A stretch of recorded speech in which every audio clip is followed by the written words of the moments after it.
في الفيديو ده هقول لكم على اهم تريك ممكن تعملوها للرز بلبن او الرز بحليب تخليه يطلع معاكم قوامه تحفه جدا وكريمي ومش هياخد معاكم على النار اكتر من 10 دقائق لربع ساعه. وطبعا واضح قد ايه قوامه كريمي وحتى لو واخد شكل جراتان كله تحفه جدا يا جماعه. جربوا الوصفه اللي هقول لكم عليها دي بالظبط وهتطلع تحفه معاكم في كل مره، وصدقوني مش هتجربوا غيرها.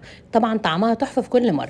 استخدمت كوبايتين من الرز المصري مغسول كويس جدا ومنقوع لمده ساعه، وضفته في الحله اللي انا هجهز فيها الرز بحليب، وضفت معاه ميه كمان ورفعته على النار لمده 10 دقائق مع التقليب المستمر. وفي الوقت ده ابتديت اجهز الميكس اللي هيدي للرز بحليب بتاعي القوام الكريمي التحفه. ضفت ظرف من الدريم ويب او الكريم شانتيه مع 3 معالق من النشا ونص كوبايه من الميه. طبعا شوفوا قوام الكريمي ازاي.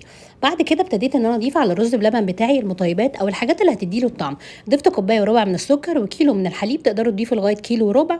وابتديت ان انا اقلبهم كويس جدا، وطبعا ضفت ظرفين من الفانيليا. وبعد كده ابتديت ان انا اضيف جزء بس من الخليط اللي انا مجهزاه بتاع الكريم شانتيه وبتاع النشا. هقول لكم بعد كده هنستخدمه في ايه، وطبعا اختياري تقدروا تضيفوا قشطه. وطبعا يا جماعه مش عايزه اقول لكم قد ايه قوامه كريمي حتى من وهو بيتصب، طعمه تحفه جدا. وطبعا اذا حابين تضيفوا حليب مكثف محلى او حتى حليب باودر، كل دي حاجات بتعزز الطعم بتاعه وبتخلي طعمه احلى. وطبعا هنا واخد طبقه الوش المكرمش بتاع المحلات اللي بنحب نشتريه من بره. طبعا عايزه اقول لكم ان انا ما غطيتهوش ولا اي حاجه، وبس مجرد ان انتوا بتظبطوا المكونات بتاعتكم بيطلع تحفه. وهنا دي الاطباق اللي انا كنت حابه ادخلها في الفرن تاخد وش جراتان. ضفت عليها بقيه الميكس بتاع الكريم شانتيه والنشا ودخلتها تحت الشوايه لمده 3 دقائق.